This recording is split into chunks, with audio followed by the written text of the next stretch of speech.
Kenapa Indonesia belum masuk 3 besar negara paling banyak dikunjungi di ASEAN?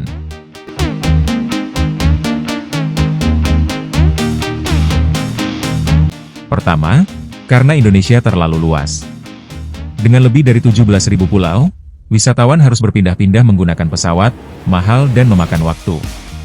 Sementara di Thailand atau Malaysia, cukup naik mobil atau kereta, semua destinasi bisa dijangkau dengan mudah. Kedua, promosi pariwisata.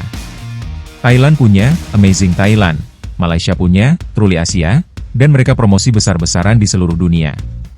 Indonesia juga punya Wonderful Indonesia, tapi anggarannya jauh lebih kecil.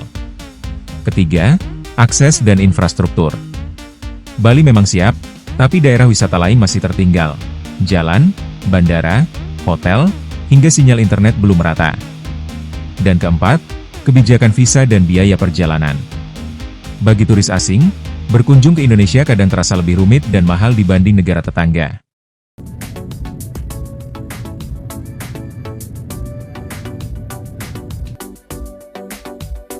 Indonesia mencatat sekitar 13,9 juta kunjungan wisatawan asing pada 2024.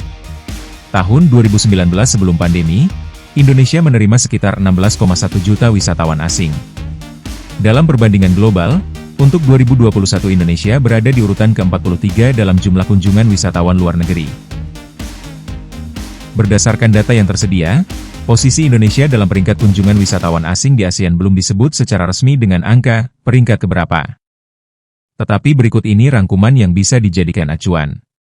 Tahun 2024, Malaysia mencatat sekitar 38 juta kunjungan wisatawan asing dan menjadi negara ASEAN yang paling banyak dikunjungi. Thailand mencatat sekitar 35,54 juta kunjungan pada 2024. Vietnam mencatat sekitar 17,5 juta kunjungan pada 2024, dan berada di urutan ketiga.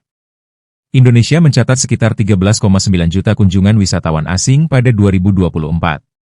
Dari angka-angka tersebut, maka bisa disimpulkan bahwa Indonesia berada di bawah 3 negara teratas, Malaysia, Thailand, Vietnam, untuk ASEAN pada 2024.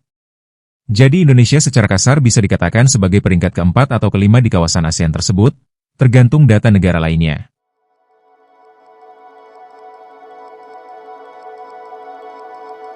Namun potensi Indonesia luar biasa besar. Alamnya megah, budayanya kaya, dan keramahannya tiada duanya.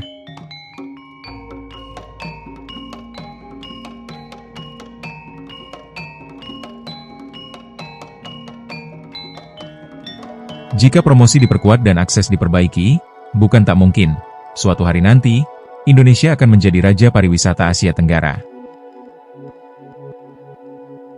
Indonesia tak kekurangan keindahan, hanya butuh cara yang lebih bijak untuk menunjukkannya ke dunia.